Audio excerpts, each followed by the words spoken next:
రైతు సోదరులకు శుభోదయం. స్టెర్లింగ్ పంప్ సమర్పించు నేలతల్లి కార్యక్రమానికి స్వాగతం. వ్యవసాయం పండుగలా మారాలి, కానీ దండగలా మారకూడదు.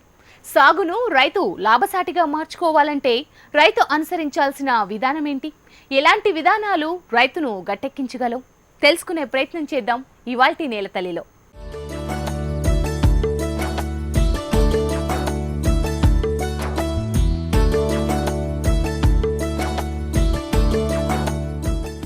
ఆ రైతు ఒక పడిలేచిన కెరటం. విపరీతమైన రసాయన ఎరువుల వాడకం సాగు రంగాన్ని ఎంతగా నష్టపరుస్తుందో చెప్పడానికి ఒక ఉదాహరణ. వరుస నష్టాలతో సాగు భూమిని అమ్ముకున్నా, తప్పు ఎక్కడ ఉందని తెలుసుకున్నా మళ్ళీ అదే భూమిని కొనుగోలు చేశారు. రసాయన ఎరువుల వాడకం వ్యవసాయ రంగానికి పట్టిన గ్రహణం అంటున్న ఆ అభ్యుదయ రైతు, ప్రతి రైతు ప్రకృతి సేద్యంతో ముందుకు నడవాలని సూచిస్తున్నారు.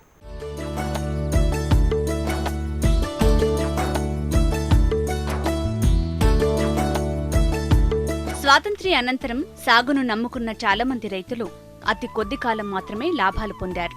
ఆ తర్వాత రాను రాను రైతులకు సాగులో కష్టాలు మొదలయ్యాయి. రసాయన ఎరువులు, పురుగుమందుల వాడకంతో దిగుబడులు పెరిగి లాభాలు తెచ్చిపెడుతున్నాయని అనుకున్నారు. అవే రైతులను ఇబ్బందుల పాలు చేశాయి. అవే పంటలు మళ్లీ మళ్లీ సాగు చేస్తూ దిగుబడి రాక నేలతల్లి సారాన్ని కోల్పోయారు. కానీ చాలా మంది రైతులకు ఈ విషయం తెలియక పంట సాగు గుదిబండగా మారిపోయింది.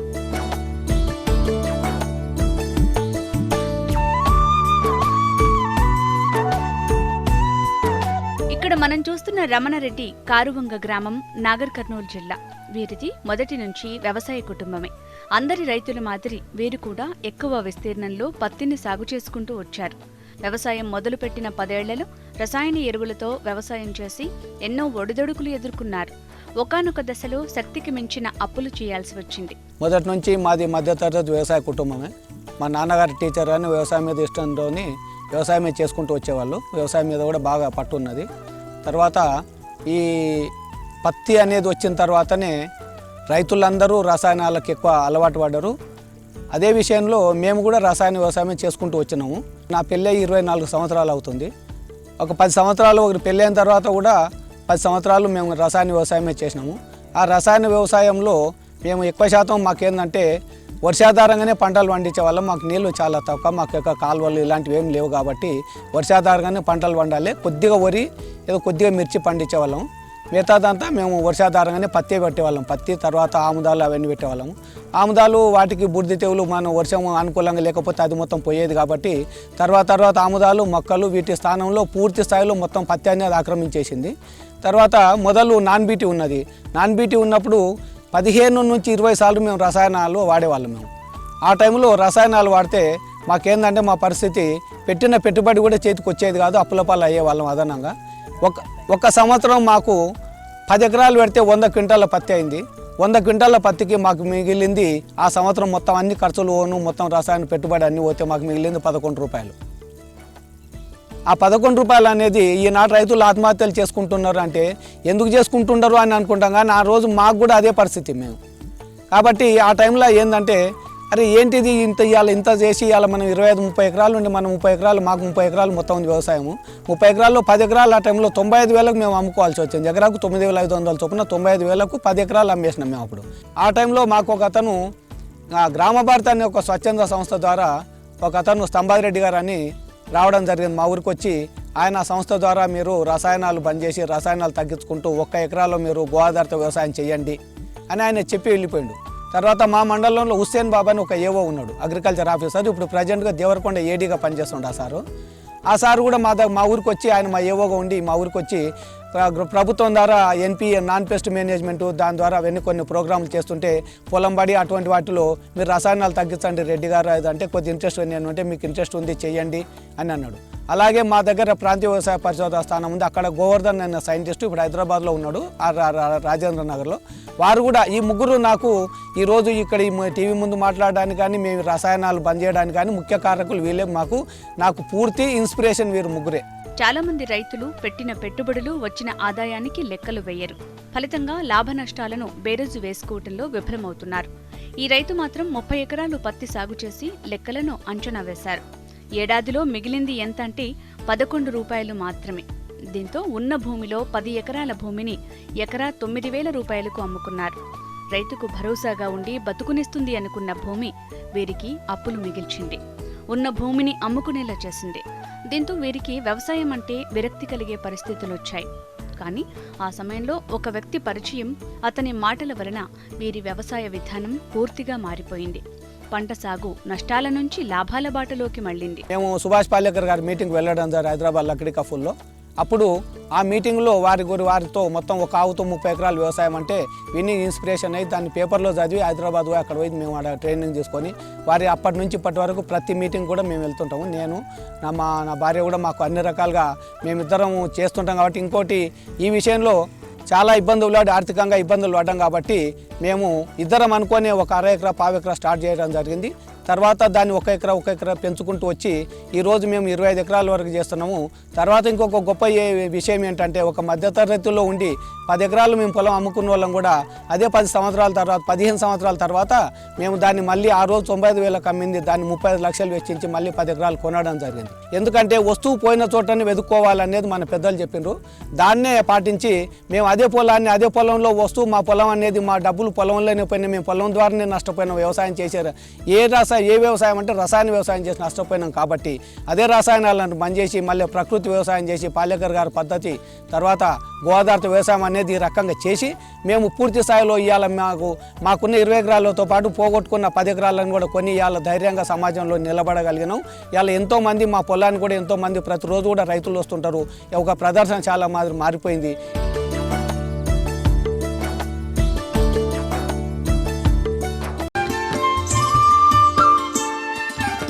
ఆ సమయంలో ఈ రైతు తీసుకున్న చర్యలేంటి, అనుసరించిన విధానాలేంటి? రసాయన ఎరువులకు స్వస్తి పలకడం ద్వారానే సాగు లాభసాటిగా మారిందా? దేశీయ ఆవును నమ్ముకొని వ్యవసాయం చేయడం ద్వారానే సాగు ప్రగతి పదంలో ముందుకు వెళ్తుందని ఆశాభావం వ్యక్తం చేస్తున్నారు.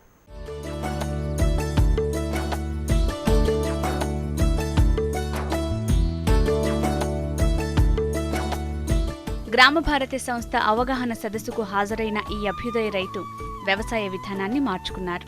గోమూత్రం, గోమయంతో వ్యవసాయం చేయటం మొదలుపెట్టి 30 ఎకరాల్లో ప్రకృతి వ్యవసాయం చేస్తున్నారు. ప్రస్తుతం మనం చూస్తున్నది మిర్చి పంట అయిన అన్ని రకాల పంటలను ఈ ప్రకృతి సాగులో పండించిన అనుభవం ఈ రైతుకు ఉంది. పత్తి, కంది, వరి, పెసర, ఆవాలే కాక ఇలా ఇతర పంటలు కూడా విజయవంతంగా సాగు చేస్తున్నారు.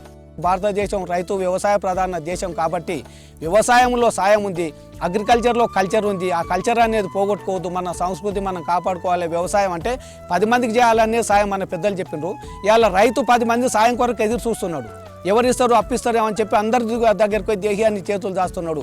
ఆ పద్ధతి పోవాలి అని మళ్ళీ మనం అనుకుంటే రైతులందరూ ప్రతి ఒక్కరు ఒకటేసారి ఏదో మారాల్సిన అవసరం లేదు. మేము కూడా మారలేదు, మీరు కూడా రైతులందరూ చెప్పేది ఒకటే ఏంటంటే ప్రతి ఒక్కరు 1/4 ఎకరను 1/2 ఎకరను స్టార్ట్ చేసి పూర్తి స్థాయిలో 0 బడ్జెట్ అంటే ప్రకృతి వ్యవసాయము.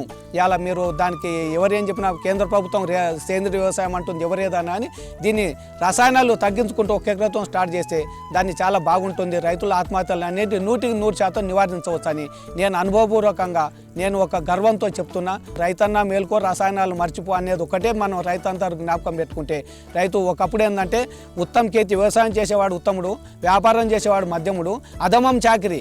ఇవాళ చాకిరి అనేది ఉత్తమమైంది, ఇవాళ వ్యవసాయం అనేది నీచానికి పడిపోయింది. వ్యవసాయం అంటే పనికిరాంది అంటుంటారు, కానీ పనికిరాంది కాదు. వ్యవసాయం లేకపోతే ప్రపంచంలో ఏ దేశం ఎవరు కూడా అన్నం అనేది తిన్నారు. రైతు లేకపోతే అన్నమే రాదు అసలు. కాబట్టి రైతు బాగుండాలి, రైతు బాగుంటేనే దేశం బాగుంటుంది. పోగొట్టుకున్న భూమిని మళ్లీ తిరిగి కొనుగోలు చేయటం అంటే సాధ్యమయ్యే పని కాదు. కానీ మొదట్లో రసాయన వ్యవసాయం చేసి పోగొట్టుకున్న భూమిని తిరిగి ప్రకృతిని నమ్ముకుని చేసిన వ్యవసాయంలో వచ్చిన లాభంతో 10 ఎకరాల భూమిని 35 లక్షల రూపాయలు వెచ్చించి కొనుగోలు చేశారు.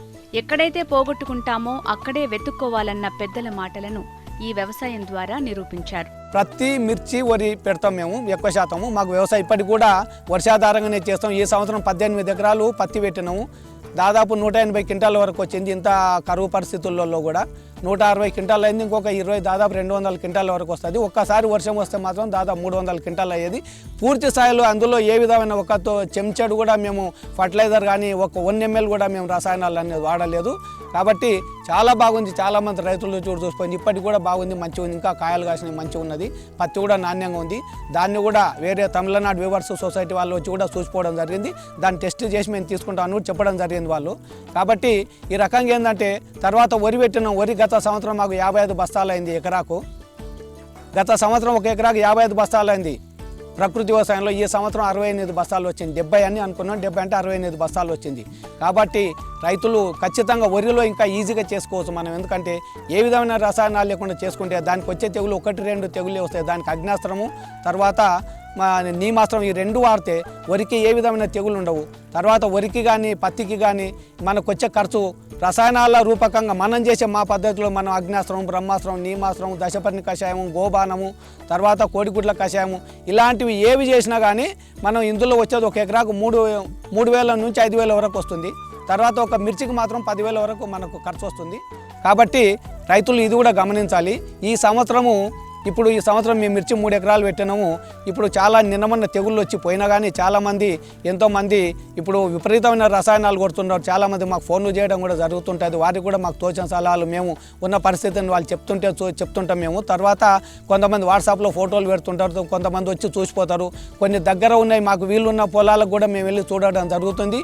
ఈ సంవత్సరం కూడా మాకు 25 క్వింటాలకు మాత్రం తగ్గదు. ఖచ్చితంగా 25 నుంచి 30 క్వింటాల వరకు ఖచ్చితంగా దిగుబడి వస్తుంది. గత సంవత్సరం 3 ఎకరాలు మాకు 92 క్వింటాల దిగుబడి వచ్చింది మిర్చి. 3 ఎకరాలు ఎకరాకు 10,000కు మించదు రసాయనాలు.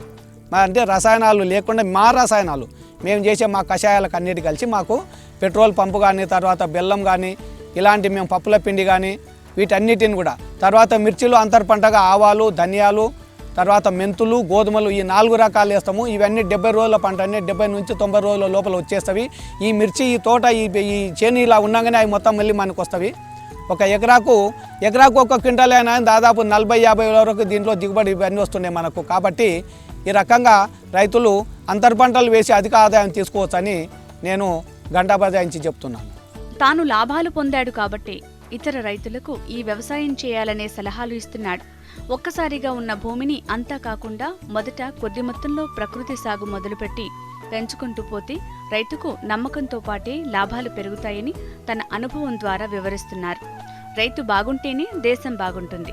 రైతు ఇంకొందరిపై ఆధారపడకుండా ఉండాలన్నా, పెట్టుబడుల కోసం ఎదురు చూడకుండా ఉండాలన్నా ఈ ప్రకృతి వ్యవసాయం మేలని చెప్తున్నాడు. ప్రస్తుతం మేము సాగు చేస్తున్న మిర్చి హర్ష అని గత 13 సంవత్సరాల నుండి ఇదే చేస్తున్నాం మేము ఆ రోజు ఒకసారి మహారాష్ట్ర నాగపూర్ నుంచి ఒక రైతు మేము అక్కడికి మిర్చి అమ్మడానికి వెళ్ళినప్పుడు ఆ మిర్చి మంచిగా అనిపించి మేము అతని దగ్గర ఒక 2 కేజీల కాయ తీసుకొచ్చి దాని విత్తనం తయారు చేసినాము.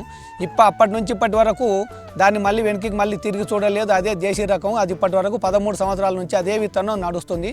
గత 2-3 సంవత్సరాల నుంచి మేము వేరే రైతులకు కూడా ఇస్తున్నాము. చాలామంది రైతులు కూడా దిగుబడి మంచిగా వచ్చింది. మాకు దాని విషయంలో కూడా చాలా బాగుందని చెప్పడం జరిగింది. తర్వాత జర్మినేషన్ కూడా 100% వచ్చిందని కూడా చెప్పడం జరిగింది. కాబట్టి మేము వేరే రకాలు ఏ రకాలు కూడా మేము పోతలేము. అసలు పాలేకర్ పద్ధతిలో ఇప్పుడు 12 సంవత్సరాలు, 13వ సంవత్సరం ఇప్పటికి అది విత్తనం. ఇప్పుడు వెనుక చూస్తున్నది కూడా గోబానం అనేది పులిసిన మజ్జిగ తర్వాత ఇంగువ కలిపి కొడుతున్నాం ఇప్పుడు అందులో. ఎందుకంటే బూడిద తెగులు ఈ టైంలో ఈ చలికి ఎక్కువ వస్తుంది కాబట్టి మామూలు ఎక్కువ శాతం ఈ పంటను ఎక్కువ నాశనం చేసేది బూడిద తెగులు మిర్చి పంటను. ఇక్కడ మీరు కనిపించే పంటకు ఇప్పుడు స్ప్రే చేసేది కూడా మా వాళ్ళు అదే చేస్తున్నారు.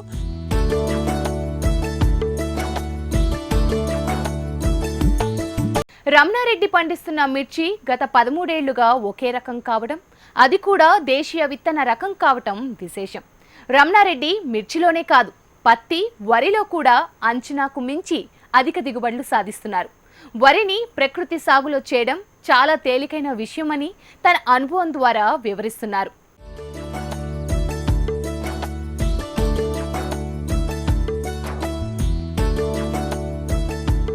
ఈ ఏడాది తనకున్న మొత్తం భూమిలో 3 ఎకరాల్లో మిర్చి పంట సాగు చేశాడు. పక్కన పొలాల్లోని రైతుల మిర్చి తెగుళ్ల బారిన పడి నష్టపోయినా రమణారెడ్డి మాత్రం అధిక దిగుబడులు తీస్తున్నారంటే కారణం ప్రకృతి వ్యవసాయం. గత ఏడాది 3 ఎకరాల్లో 92 క్వింటాళ్ల మిర్చి దిగుబడి సాధించారు. మిర్చిలో అంతర పంటలుగా ఆవాలు, ధనియాలు, గోధుమలు, మెంతులు వంటి పంటలను పండిస్తూ వీటి ద్వారా కూడా అదనపు ఆదాయం పొందుతున్నారు. విత్తనం మేము జూను లాస్ట్లో అంటే జూన్ 25 అప్పుడు మేము నారు పోయడం జరిగింది మిర్చి విత్తనాలు.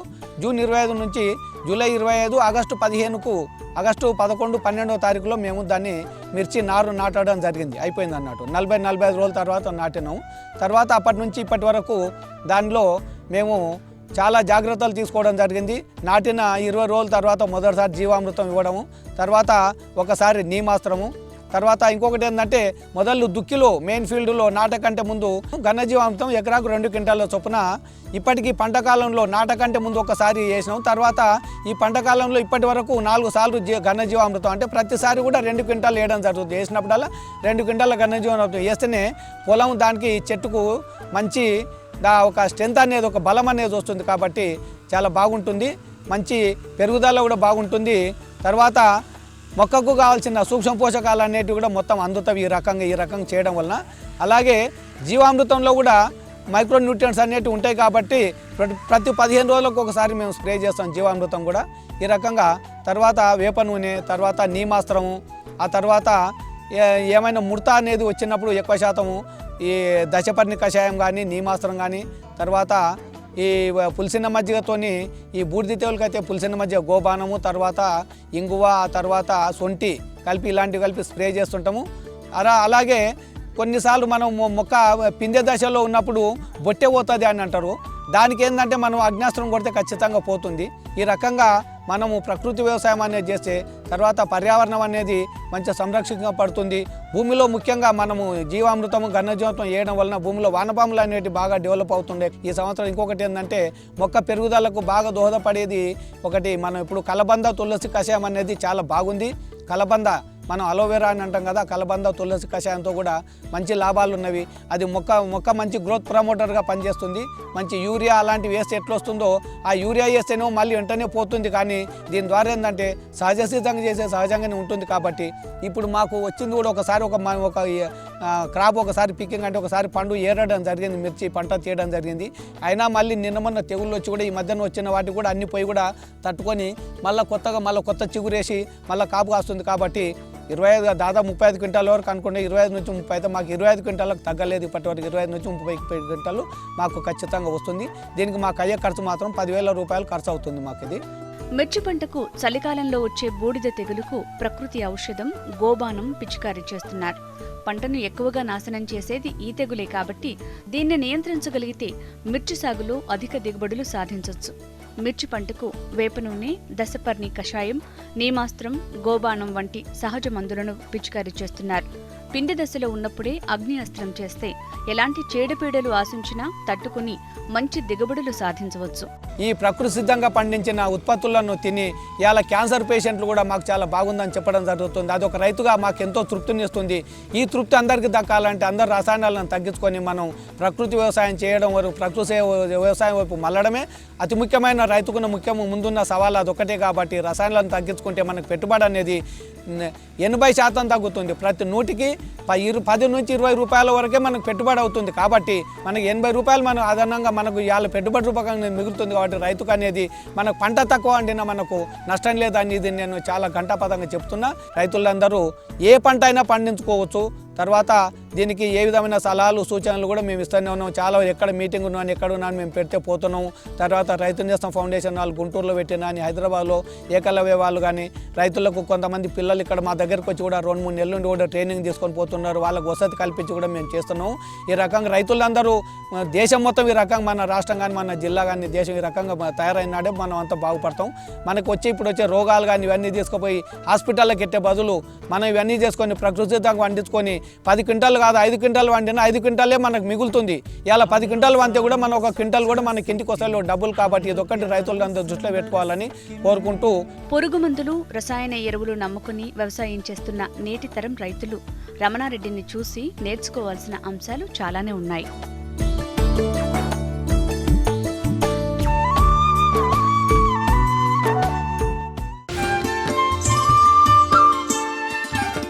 ఈ రైతు అనుభవం నుంచి మనం తెలుసుకోవాల్సిందేంటి అన్నది ప్రతి రైతు ఆలోచించుకోవాల్సిన అవసరం ఉంది. సాగులో పెద్దగా మిగులుబాటు ఉండడం లేదనేది రైతుల భావన. దీనికి పరిష్కారంగా మనం ఏం చేయగలమని ప్రతి రైతు ఆలోచించుకోవాలి.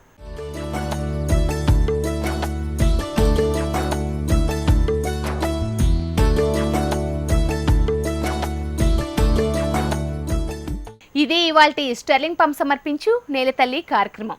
నమస్తే.